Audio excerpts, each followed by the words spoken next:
It's now my honor and privilege to introduce Rav Herschel Schachter, the Nathan and Vivian Fink Distinguished Professorial Chair in Talmud of Yeshiva University.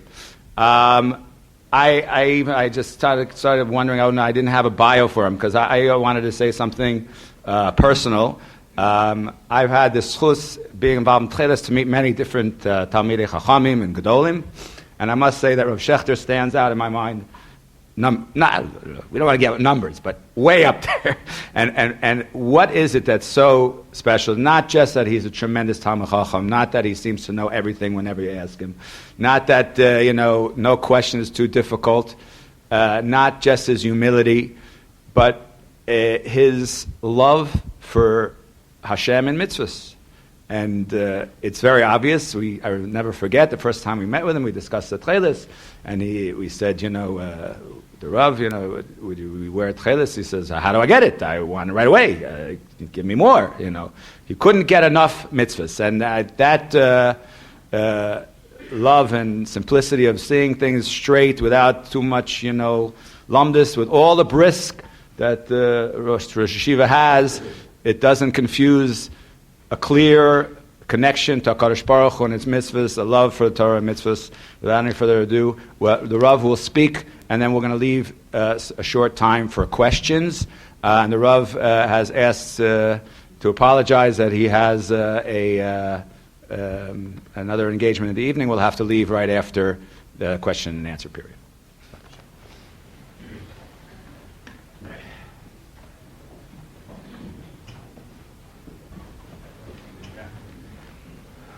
Thank you very much. Some people choose not to wear techelet and they feel that it's not their family minig. I don't know exactly what that means. What do you mean it's not their minig? It's a pasuk in the Torah that you have to wear techelet. It's not a matter of minhagim. It's not a question of a hider mitzvah. It's a pasuk in the Chumash that you have to wear techelet. The Beis HaLevi, who is known as the father of Rabbi Chaim Soloveitchik, those who wanted to make fun of Rabbi Chaim Soloveitchik used to call him the brisker Rav's son. They didn't hold from Rabbi Chaim. His father was the brisker Rav. Beis HaLevi writes in his Tshuvas that there's an issue.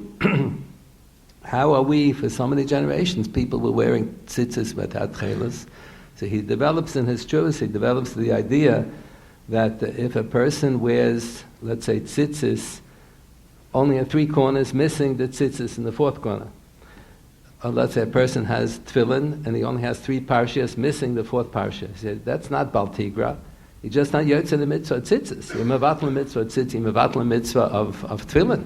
If you're missing, Rashi and Chumash says not so, but the Beis HaLevi quotes a Rashba like that. If you're missing something, if you're megaria something that's ma'akev, then it's not a violation of baltigra. You're just mevatel the mitzvah. He says, the Mishnah gives an example of baltigra. If you have a korban chatos, you're supposed to do the zrikas on 4 corners of the mizbeach. And but if you only did 1 zrika, you're yotzei, and you had an opportunity to do all the 4 zrikas, and you only did 1, you chose only to do 1. That's a violation of Bal Tigra. You're yotzei the mitzvah b'di'eved b'giron. You're yotzei b'giron. So he says if you wear tzitzis without techelet, when techelet is available, you're in violation of Bal Tigra. So he asked the question, so how are we permitted to wear tzitzis for so many generations? We wear tzitzis without techelet, so it wasn't available, so what? But we're still in violation of Bal Tigra. So he says, everybody's walking around with an essay derech. You want to wear tzitzis, and you don't have techelet available, so since it's i'efshar l'kaim shneim, so then it's an essay derech. But if you have techelet available, and the person doesn't wear the techelet, then you don't say essay derech. Then the person is not only not in complete fulfillment of the mitzvah, that's a machlekes satanaim, whether techelet and lovan are ma'akfim zeh. What if you only have lovan? What if you only have techelet? So that's a machlekes satanaim. So the accepted psak is that the techelet is not me'akevis and the lovan is not me'akev. Let's say make all the strings techelet, make all the strings lovan. So we paskin b'di'eved, you would be yotzei the mitzvah shalo b'shleimusa. But because you're yotzei shalo b'shleimusa, if you have the opportunity to put in the techelet and you don't, then it'll be a violation of Bal Tigra. So Volchain best to give in, you shouldn't wear the Arba Kanfis. If you don't wear the aberkanfus, you're not over on anything. You're not mechuyev to wear an aberkanfus. If you wear a four-corner garment, you're mechuyev to put in tzitzis. If you don't wear a four-corner garment, you're not mechuyev to. So if a person wears a four-corner garment when techelet is available and he doesn't avail himself of the techelet, then he's mevatel here for the mitzvah and he's over on Bal Tigras Hashem. Best not to wear the aberkanfus. It's not a matter of a hider mitzvah. It's a mitzvah b'shleimusa, and it's not a matter of minhagim. It doesn't. What do you mean? The minig for so many centuries was they didn't wear techelet. Techelet wasn't available. That's not called a minig. It's a question whether this is authentic techelet or not. Okay, so when Rabbi Baruch Sturman came to the yeshiva quite a few years ago, I don't remember how long ago it was, and he gave a presentation. He wanted to give me a presentation. I said, instead of giving me a presentation, we'll announce it and give the whole Kotel a presentation. So he gave the presentation. So I said, even if one is not 100% convinced, but it's at least a suffix, so we have a klal suffix deraisa l'chumra. Whenever you have a suffix with respect on mitzvah min Torah, you have to go l'chumra. The Rambam's opinion, many of you may be familiar, the Rambam's opinion is that suffix deraisa l'chumra itself is only midirabanan. But that itself is only a chumra midirabanan. So the Shev Shmaitze and the Chavaz Das both write that that's only with respect to Yisurim, but with respect to mitzvahs, even the Rambam would agree that suffix deraisa l'chumra is midiraisa. So it's at least a suffix. Hard to say. It's a vaday that it's not techelet. That's very difficult. Say that it's vaday not techelet. I don't know how people can be so convinced that it's vaday not techelet. The Pashta says it's at least a suffix, and as a suffix we say suffix deraisa l'chumra. There were those who argued that suffix deraisa l'chumra only makes sense if the person is mesupik, let's say, whether he shook a lulav today, whether his esrog was a murkav or not. So we tell him, shake again daled minim, so you'll make sure that you are yotze the mitzvah. On the first day of Sukkot is a mitzvah min Torah all over the world. So if a person is mesupik, he shook a lulav and an esrog, mesupik, whether the esrog or the lulav was kosher, let him shake again so he'll know for sure that he has fulfilled the mitzvah. What if you have a situation where there's a suffix, and even after you'll go the chumrah, it'll still be a suffix whether you've accomplished anything. Like over here, let's say it's at least a suffix whether this is authentic techelet or not. So even if you wear it, when mesupik, maybe you didn't accomplish anything. So there were those who argued that suffix deraisa l'chumra doesn't apply in this situation. So it was a great goyin, who many of you must have heard of, Menachem Zemba. He was one of the Polish goyinim adirim. He was a businessman. They had businessmen in Poland before the war who knew all of Bavli, Yerushalmi, all the Arsamechs, all the Ragatshevs. They knew everything. They knew everything there was to know. Unbelievable. So Menachem Zemba writes about this possibility. There are those who argue that suffix deraisa l'chumra doesn't apply in a situation where even if you'll be machmer, you still be mesupik if you accomplished anything. So he shows it's an interesting idea. Some poskim say like that. But he says in Shulchan Aruch, the psak in Shulchan Aruch is not so. It says that on the first day of Sukkot, when lulav is deraisa, and a person didn't bench esrog all day long, and now it's bein hashmashos of sof hayom. So bein hashmashos is a suffix yom, suffix laila. So we say suffix deraisa l'chumra. You mechuyev to shake the lulav and the esrog now, even though it may be laila. Maybe that after you shake the lulav, you've accomplished nothing, because the only fulfillment of the mitzvah by yom.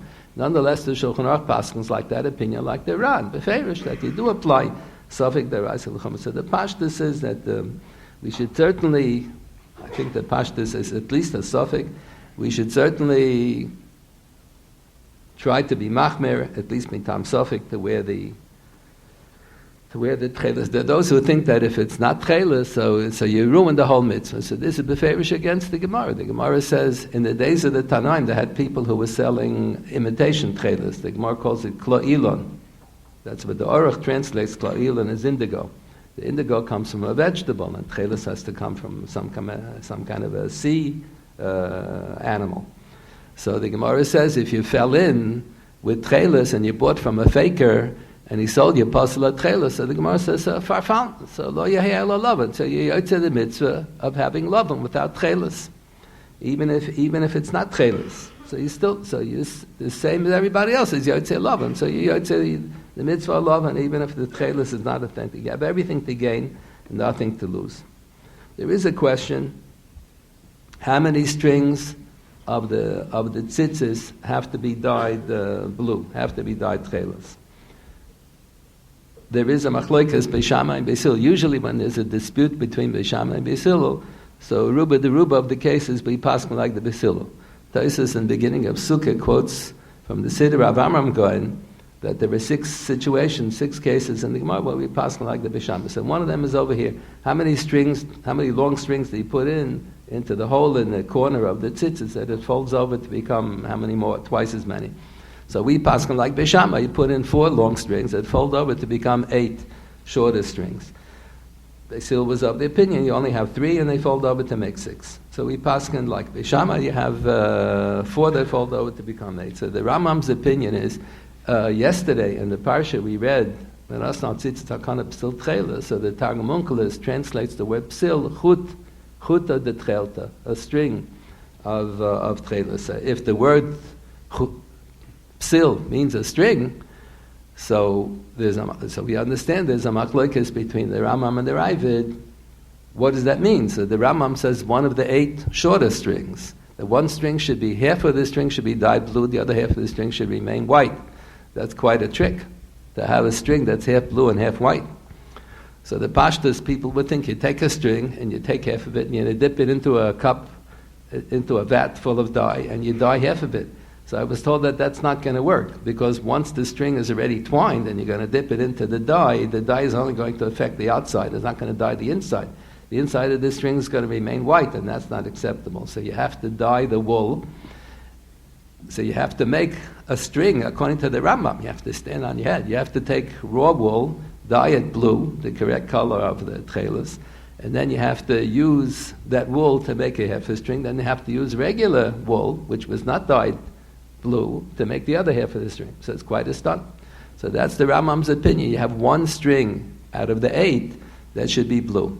The Rabbi disagrees with the Rambam. He thinks that the Ptil Tekhelet means one long string of the 8. That's one long string of the 4 should be blue.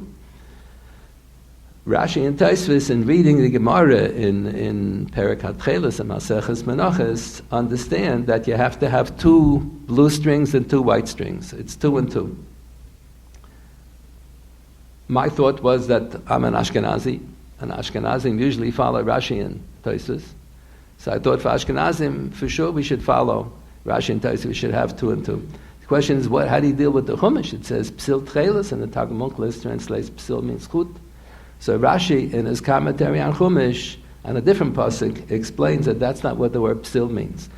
You have the pasuk, Naftul Alikim Neftalti Yemachosi Gam Yacholti, when Rachel and Leah were giving birth to all of their babies. So Naphtali was given a name based on Naftul Alikim. What does it mean, Naftul Alikim Neftalti? Neftalti means to wrestle.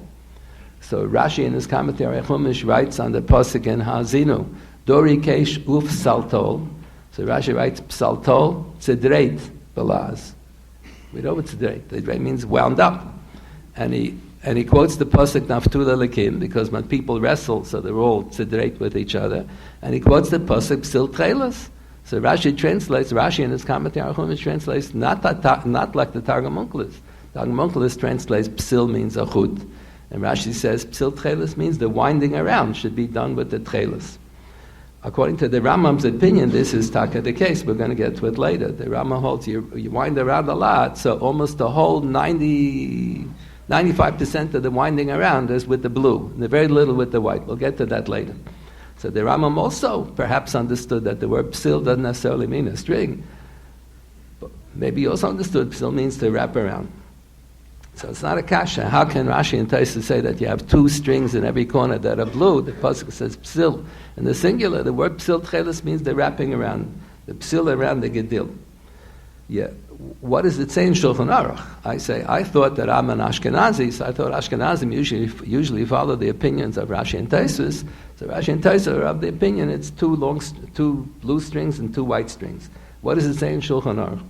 So the only opinion that's quoted in the Shulchan Aruch is Rashi and Tosfos, both in the Shulchan Aruch. In the Mechaber, written by Rabbi Yosef Kara Hasfardi, and in the Mishnah Berurah, which was written by an Ashkenazi as well. The Mechaber quotes the din of Gardume. There's a din in the Gemara that tzitzis have to have a certain length. 12 etzbois, let's say, 12 inches, let's say. So the din in the Gemara is that when you originally tie the strings onto the beged, it has to have that minimum length. But if later on one or two of the strings tear and it's not so long, so the tzitzis are still kosher, provided that on the string that ripped, you still have left the kedei aniva. You have a few inches left. So let's say on one side, we're usually careful when you tie the tzitzis to keep the two sides separate the whole time. Why do we do that? It's not really al pidin, it's not necessarily, that's an eitzah teva. So that in case two strings will rip and they'll both be on the same side, so you know that these are two different strings that tore, that are shorter than they're supposed to be, and you have kedei aniva left on the other end of the same two strings. If you're going to just tie the strings haphazardly, you're not going to know that all of the four strings on one side were there from the beginning. So if two strings rip all the way up to the bottom knots, it may turn out that one of the strings doesn't even have a kedei aniva. So in the Shulchan Aruch, the Mechaber quotes the Shitas Rabbeinu Tam, that this kula that the Gemara has, that the gardume tzitzis, if the tzitzis tear, and it had originally had the correct shear, and after a while the strings got a little torn, it's only acceptable that tzitzis only remain kosher, provided that you still have two parts there. The Rabbeinu Tam says in Tesa there are two parts to the mitzvah. Two strings are techelet and two strings are lovan. So you have to have one part should be complete. The techelet should be complete, and then if the lovan tore a little bit, it's okay, provided you have kedei aniva left, or the lovan should be complete, provided that you have the techelet part should be complete. So in the days that they had techelet, the Rabbi Tam saying days that they had techelet, let's say two strings tore, one white and one blue. So your whole tzitzis is no good. Even though you have kedei aniva left on the other end of the white or the other end of the blue, it's not acceptable. You have to have half of the tzitzis should be complete. One of the two units, either the lovan unit should be complete, or the techelet unit should be complete. For so many years we didn't have white and blue, so we just had four strings. So we say, and that's taka two opinions in Tosfos. If you live in a generation where techelet is not available, so we pass on la halacha that the techelet is not miyakev. You're in fulfillment of the mitzvah shelo b'shlei musa. If you have a lovan without techelet, so what does it mean? All you need are two long strings folded over to make 8. Or you say, no, you have to have 4 strings folded over to make. Do you need 2 strings folded over to make 4? Or do you need 4 long strings folded over to make 8? So our practice was for so many generations that we had 4 strings folded over to be 8. So when you have 4 lavon that folded over to be 8, so the Rabbeinu Tam said, that's quoted in Shulchan Aruch, we consider the 4 strings as 2 different units. One is the lovan, and one is a representative of the techelet, even though we didn't have techelet for so many years. So as long as you had 2 full strings, were complete, any 2 of the 4 long strings, you say, you have half of it is kosher, half of it is puzzle. But when you really have techelet, and you have, according to the Rabbeinu Tam, you have 2 long strings of blue and 2 long strings of white, and one blue and one white tore. So you don't have one unit shalom. You don't have a techelet shalom. You don't have a lovan shalom. So the whole tzitzis is no good. So the Shulchan Aruch paskins like that, Rabbeinu Tam. So for so many years it wasn't relevant because we didn't have techelet. So it was relevant that you have to know that you have 2 strings. 2 of the long strings should be bishlei musam. But that's the only opinion that's quoted in the Shulchan Aruch, that it's 2 and 2. They don't quote the Rambam. They don't quote the Ravid. So one could say, okay, the Mechaber quoted this Rabbeinu Tam lahachmir. The simple reading of the Gemara implies that even if all the strings tore a little bit, it would be good if you have a kedei aniva left on the other end. So maybe the Shulchan Aruch only quoted Rabbeinu Tam lahachmir, but when you look in the Mishnah Berurah paskins lahakel, based on the Rabbeinu Tam, that it's 2 and 2. Mishnah Berurah quotes from the Malbim. We're used to thinking of the Malbim as one of the commentaries on the Tanakh. He wrote a lot on Tanakh, but the beginning of his career was that he was a major posek. A major posek in Psak Halacha, and he wrote a chibur on Shulchan Aruch that's called Artzas HaChaim. So the Mishnah Berurah quotes it every other page in the beginning of Shulchan Aruch. He quotes from the Malbim and Artzas HaChaim.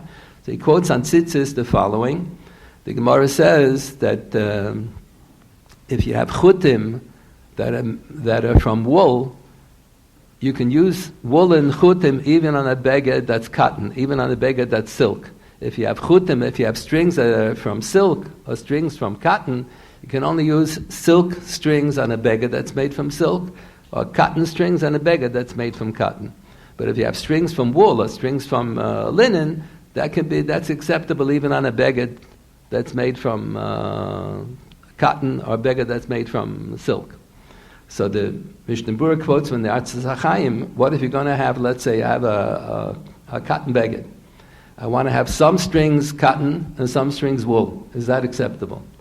So the Mishnah Berurah quotes the Malbim for the Atzas HaChaim that there are 2 units. Each unit has to be one type of material. So you can have 2 long strings of wool and 2 long strings of cotton. That'll be acceptable. If you have 3 in 1, it's not acceptable. So he's assuming halacha l'maisa lahakel, like the Rabbeinu Tam, not just lahachmer. One could argue the point and say the Mechaber quoted the Rabbeinu Tam Shita with respect to the gardume, that if the strings tore and they're not bishlei musam, it's only acceptable if you have 2 full strings that are the right length. The other 2 tore a little bit. Maybe he quoted it just lahachmer, but not lahakel. But the Mishnah Berurah quotes for the Malbim, it seems to be even lahakel. He says you cannot have 3 in 1. It has to be dafke 2 and 2. And 2 and 2 is acceptable because that's the 2 different units. So that's why I personally follow the opinion of they quote from the Vilna Gaon that the Vilna Gaon is of the opinion, either the Rambam or the Ravid, he doesn't know who's right, but he says Rashi and Tais is for sure not right. Okay? So for those who always follow the Vilna Gaon, so you shouldn't do it like Rashi and Tais, but the Vilna Gaon a lot of times disagrees with the Shulchan Aruch. So in the Shulchan Aruch, the Psak HaMekubal seems to be that it's 2 and 2. So I just assume like the Shulchan Aruch. How many units do you have to have? So with so many generations, we have been making 4 units, like Joel mentioned before, I think, that you have, or the Rabbi mentioned before, someone mentioned, that you have 5 knots. How come you have 5 double knots? Because if you have 4 units, you have 7, 8, 11, 13. So if you have 4 units, then you have to have a knot at the beginning, knot at the end of each one of the 4 units. So 5 knots means that you have 4 units. So not everybody agrees that it's supposed to be 4 units. Rashi and Chumash and many Rishonim assume 4 units. Yeah, the Gemara says, the source of the whole story is the Gemara says that the techelet is supposed to be damal rakia, the color of the heaven, the sky. Rakia means the sky. The sky is not the same thing as the heaven, but still the Gemara says there are shiva rikim, there are 7 heavens. When a person is very happy, they say he's in 7th heaven. By Chasana, he's saying the bench and Baruch Halakhic Shas Simcha Bima Ono Ma'on is one of the 7th heavens. It's not the 7th heaven. 7th heaven, apparently, there's a little crying over there. The Gemara says, B'bote Gavoy, in the inner chambers, the Rebbeinu Shalom really cries. There is Bechia. But in the outer chambers, if you're not holding the 7th heaven, then there's more Simcha. So he says, Shas Simcha Mamono, it's not the 7th heaven over there. So the Gemara says that because there are 7 heavens, in order to have 7 heavens, you have to have 6 Rikiyim. You have to have 6 Avirim. If you have no Avir in between the first and the second and third, then it's all one big heaven. So in order to have 7 heavens, the Gemara says you have to have 6 Avirim in between. So 6 and 7, high mathematics, is 13. So the Gemara says when you wind around, you should have a minimum of 7 when you have techelet. When you don't have techelet, it says the whole thing is irrelevant. But if you have techelet, and techelet is supposed to remind you of the sky and of the heaven, the sky and of the heaven, the shamayim in Hebrew sometimes means sky and sometimes means heaven. They're 2 different things. When they first landed on the moon, so there was a Rabbi Scheinberger, I think his name is, from the Eidach HaRedis, who used to come to America to raise money all the time for the Aniyim. So they say that when he came to Rabbi Soloveitchik and he asked him for money, Rabbi Soloveitchik said, "What do you mean? I'm going to give you a donation? You're going to use my money to hang up placards attacking me?" So he said with a straight face, "No, that's from a different fund. This money really goes to Aniyim."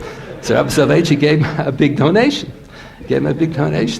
So he went and he gave him permission to show the people in Boston the check that he gave. So he went to different people. They couldn't believe it. What do you mean, Rabbi Soloveitchik gave this guy from the Eidach HaRedis? So they called him up. He said, "Yeah." He said, "This really goes to the Anim."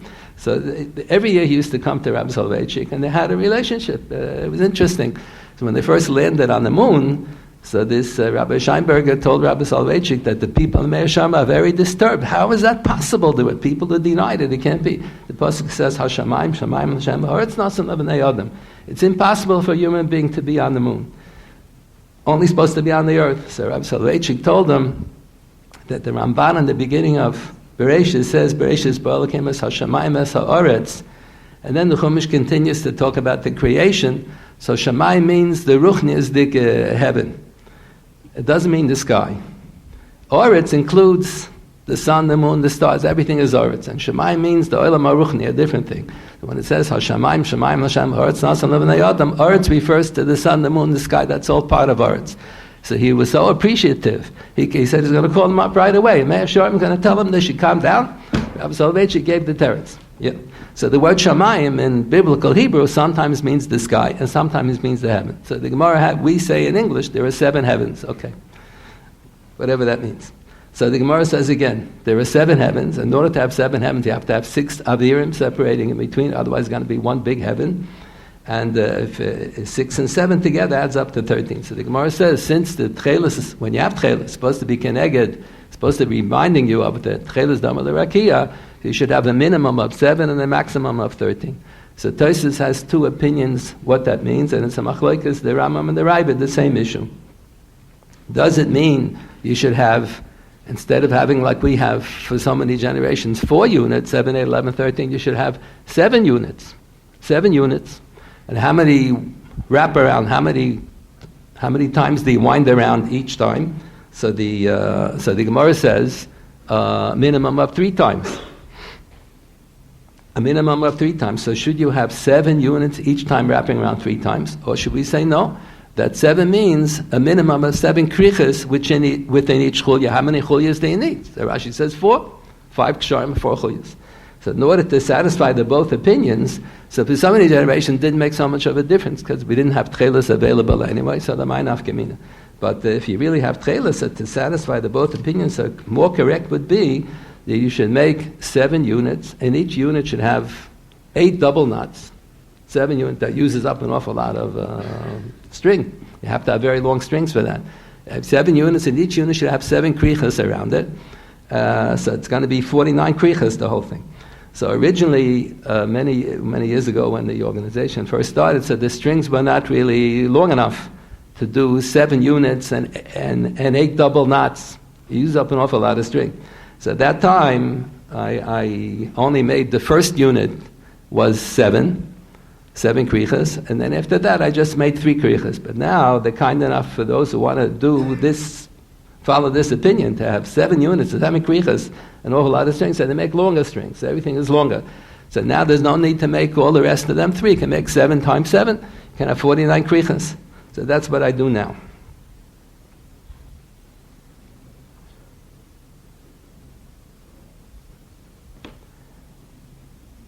Exactly how do you wrap around? What do you wrap around? Do you wind around the blue? Do you wind around the white? So the Gemara says, L'chatchila, you should start with white and end off with white. You start with white, switch to blue, and end off with white. And but the Eved, that's not miyakev. Even if you started with the blue, that's not miyakev. What does that mean? You start with the white, and then you switch to the blue, then you end off with the white. So the Rambam's opinion is the very first kricha, the very last kricha should be white, and everything else should be blue. So let's say I have 7 times 7. So the first kricha I used to do, I'll explain what I changed. So the first kricha I do a white, and then from the 49 krichas, 47 I do blue, and then the very first kricha, the very last kricha I do white, and all the 47 in between. 7 times 7 is 49. So all the 47 krichas in between I do blue. So after doing this for quite a few years, one summer in the NCSY learning program, I go in the summertime to learn with high school students in Eretz Yisrael. It's a beautiful program. And usually they come to visit the factory. They want to learn what techelet is all about. Then they show them how to tie the techelet. So one of the boys was arguing with me, one of the high school students was arguing with me, why do I only wrap around once? But according to Tosfos, you have to wind around. There's an inyan of wrapping around the lava, and also you have to wrap around 3 times. So only wrap around 1 time, that's not called a kricha. Gemara says you have to have a minimum of 3 krichas. So I thought he had a very good point. So I changed my practice. Instead of doing 1 and then 47 and then 1 blue at the end, I do 3 white in the beginning, then I do 4 blue, and I tie a double knot, then I do 7 blue, 7 blue, 7 blue, 7 blue, I have 5 in the middle that are all blue. Then the bottom, the last chulya, I'll do 4 blue and 3 white. So when I'm doing white, instead of doing like the Rambam, 1 kriach in the beginning, 1 kriach in the end, and 47 blue in the middle, I'll do 3 kriachas of white. When I do white, I'll do 3 kriachas. When I do the white at the bottom, I'll do 3 kriachas. But again, this is not miyakeh b'diavad. This is the Rambam's opinion. The Rabbi has a different opinion. Each one is quoting different geonim. And Tosfos quotes different opinions. So it's impossible to satisfy all the opinions. But this issue is not miyakeh b'diavad. So I took the lazy means, I took the easiest way. I took the easiest way out. I thought the Rambam is the easiest way. There's no way to satisfy all the opinions. And the question is whether the Gonim had the techelet, or they didn't have a techelet. But in the Gonic literature, there are different opinions. So there's no way to satisfy all. So I just followed the Rambam's opinion.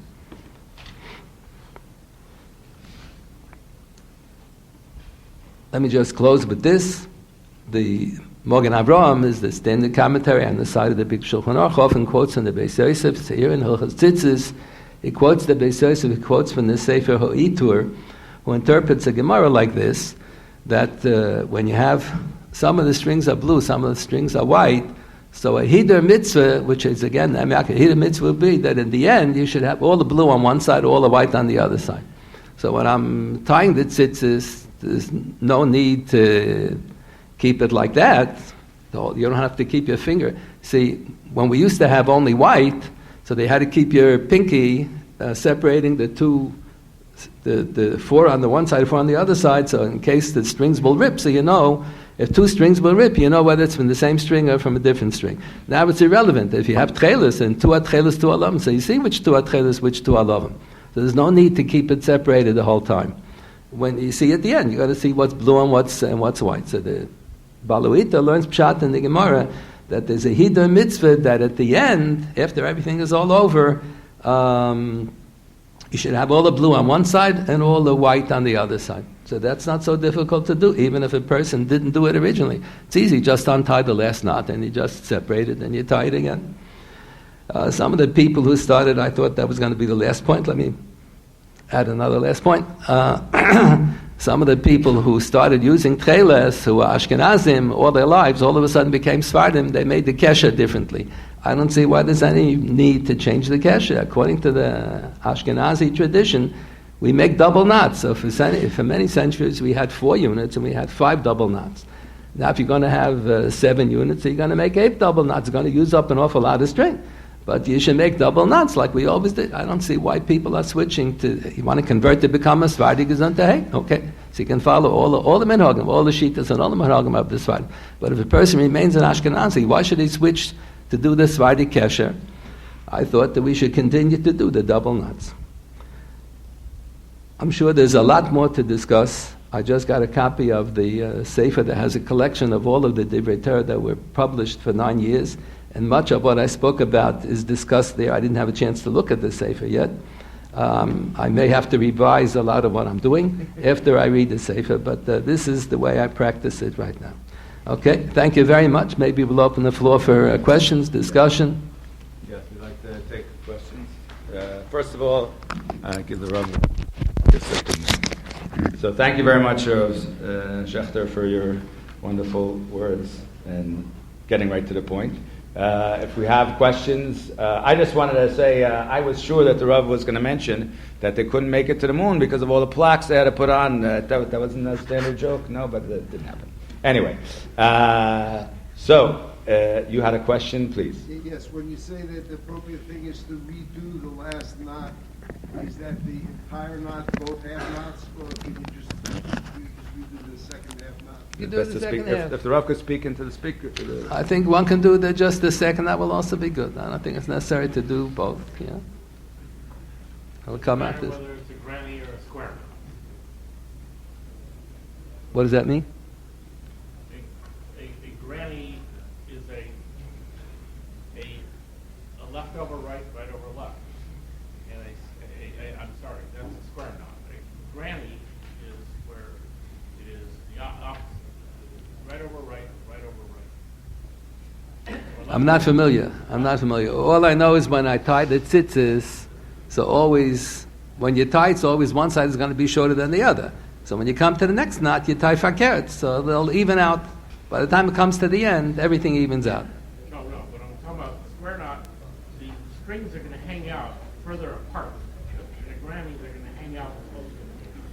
I think either way is good. Does make a difference. But if you're always going to do one way, you're always going to hold straight, and you're always going to tie this way, then those 4 strings are going to be shorter than the others. So you have to keep on alternating, so that at the end, all 8 strings will have the same length. I think so. The square knot doesn't come apart. You have to do whatever is best. We'd like to allow for some other questions.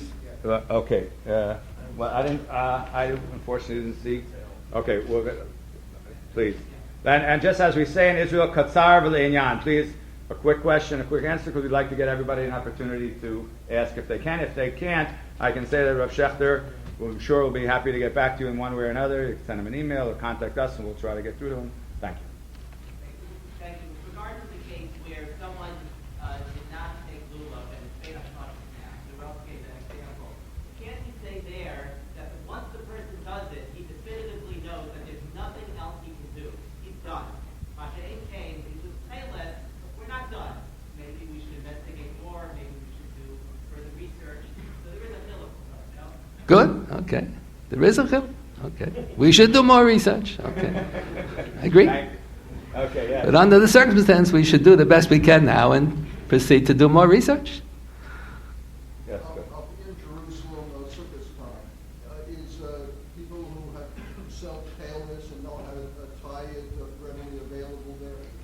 I hope that the Rav will be in Eretz Yisrael on Sukkot together with everyone else here in the crowd. We are always there available, and our factory is open on Chol HaMoed, and even though it's malacha, it's work, the tying of the mitzvah is doche, and we have a psak from our Rav that we can tie on Sukkot if need be. Yes, yes, please. What year does the Yeshiva think that research was properly concluded about techelet, and is the reason for Moshe Feinstein and others of his generation were not masking to techelet, is it because proper research is not concluded? I don't know. Could be. I'm not familiar. Okay. I could just say for Rav, as far as I know, Rav Feinstein was not alive during research. I can say that his son-in-law, Rav Tendler, does wear techelet, as well as many of his other family members. Yes, in the back. You accept it for Tal's brother, Taylor. You have to accept it for Tal's cousin also. In other words, I assume. I think it's a suffix deraisa l'chumra on everything. Yeah. But I see so many people that have Tal's brother, but they don't wear the Tal's cousin. I don't think that's proper. They mavatul half of the mitzvah on the Talmud Cotton. Rav Yitzchak Elchanan, Zachar Levracha, corresponded with the Radziner Rebbe when the Radziner Rebbe at the end of the 1800s came up with his techeles, which Rav Herzog later on published that it was a total misunderstanding. So different Rabbanim corresponded with the Radziner Rebbe. So he published 3 different svarim on techeles. Now they're available in one volume. Shlosha Sefer HaTcheles on one. In the third Sefer, he has correspondence from other Rabbanim. So Rabbi Yitzchak Elchanan writes, I agree with you. I really ought to wear the techeles, but I'm busy fighting the maskilim. And he says, if I'm going to wear tzitzit on my beged, I'll be upgefregt.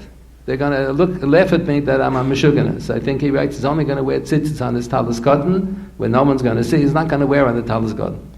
So I always thought, how can you do that? If you think that the Radziner Rebbe, if you think that they found techeles, so what kind of politics is this? You're busy fighting the maskilim. So they told me that Rabbi Yitzchak Elchanan said on another occasion, he felt that his battle against the maskilim was so important, he felt he's allowed to be Machal Shabbos to fight against the maskilim. So allowed to be Machal Shabbos, allowed to ignore the wearing of techeles also. But I don't know, I'm not fighting any maskilim. People want to laugh at me, they'll laugh at me, so they won't listen to me. So I think one is obligated to wear, if you think it's at least a suffix, how can one be so convinced that it's not even a suffix? If it's at least a suffix, so you're obligated to put on the techeles, both on the talis cotton and on the talis cotton, on both. Okay, we'll take 2 more questions. Over there. The news are hacking me at breakfast about the techelet that I didn't come in debate, but I guess I'm represented. The question is if it's the suffix with chumrah, the suffix is the suffix and you go to chumrah, it only works out if you're sure you covered that chumrah.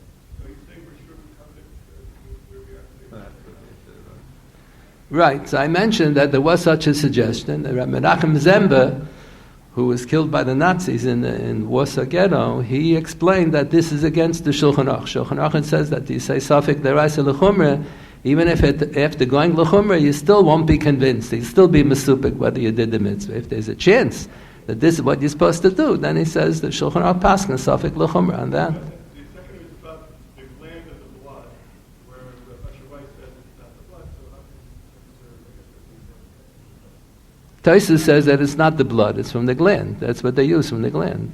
Right, the Rabbi Tam and Tosfos says like that. Last question, Rabbi Marwick had a question, and then we'll sum up this. Schachter, you over what Soloveitchik says in the name of Beit Halevi, that we require Masorah for techelet.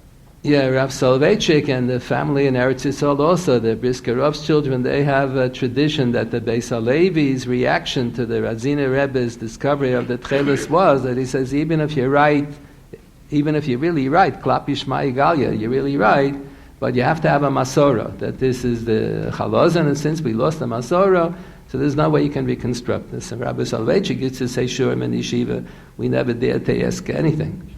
We used to tzitter during the shir. When he said the shir for the Balabatim, so the Balabatim would sometimes asking kashas in the middle. So the Balabatim asked so many kashas against this, and the terutzim are so shvach. It's really bedoichik. So there's a big Talmid Chacham who used to live in Flatbush, Feivel Cohen, Rabbi Feivel Cohen. He wrote the Badei HaShulchan Sfarim, very outstanding. So he took off a year. He was a Rav in a shul, and he took off a year. He told about him he's retiring from his Rabbanos. He wants to go learn by Rav Elyashiv and Artzah to get Shimush. He's retiring. He's leaving the Rabbanos. So the Balabatim asked him, don't give up the Rabbanos. We'll keep the Rabbanos for you. Come back after the year. So what happened was he took a year off from his Rabbanos. He went to Eretz, and he got Shimush and Psak Halacha by Rabbi Elyashiv. So he posed the question to Rabbi Elyashiv. There are two different versions of what the Beis Halevi's response was to the Radziner Rebbe's techelet. So the Soloveitchik family in America and in Eretz, their version is that the Beis Halevi said, even if you're right, it doesn't mean anything because you have to have a Masorah. In the Sefer that the Radziner Rebbe printed, he has a letter from an acquaintance of the Beis Halevi. He doesn't have a letter from the Beis Halevi. He has a letter from a close friend of the Beis Halevi. It doesn't identify who it is, who tells what the taina of the Beis Halevi was. So he says, our grandparents knew about the squid fish. The Radziner Rebbe thought that it's the squid fish is a chalaz. So he said, our grandparents knew the squid fish spits off this dye, and they didn't use the techelet that you're saying. So we have a Masorah that you're wrong. Not that we don't have a Masorah. We have a Masorah that you're wrong. And if you come up with a new chalazon instead of the squidfish, I'll be the first one to go along with it. If you come up with a new one, and you'll explain why historically, why did it disappear in the days of the Gonim. So that's a totally different version of what the Beis Halevi said. So Feivel Cohen asked Rabbi Elyashiv, which of the two versions does he think makes sense? So he said why do you have to have a Masorah? He didn't understand why do you have to have a Masorah. If you can prove either through archaeology or whatever, or through dictionaries, if they say that the word chalazon in all the different languages means this sea animal, so then that should be a sufficient proof that this is the chalazon. So then the Feivel Cohen asked Rabbi Elyashiv, so what do you say about the new techelet? They figured out that this is the chalazon, and they gave a whole historical explanation as to why it disappeared. So he said he has to think about it. And then maybe some of the other speakers will talk about what was Rabbi Elyashiv's opinion about the new techelet. He did not at all discourage people from wearing the techelet.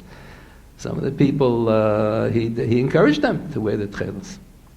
Apparently he was not opposed. I'll leave that to the other speakers. Okay. I want to thank again Rav Schachter. Thank you very much for coming, and it was a great kavod to have you and to be with you. I feel bad that I can't stay to listen to the other presentations. I don't mean to be insulting to them. I'm going to try to listen online. I hope you're going to put everything online. Yes. Okay, but we have a family simcha, so that's why I wanted to. Okay. Thank you. Yes, I just would like to end with, I've heard many chidushim here this morning, even though I've discussed techelet with Rav Schachter many times. The idea of a simcha b'ma'ano is only at this level, and that in the highest level of HaKadosh Baruch Hu, whatever that means, there's crying. I hope, as Rabbi Marwick said, we're in the Ikvah de Mashiach, and the crying will be tears of joy.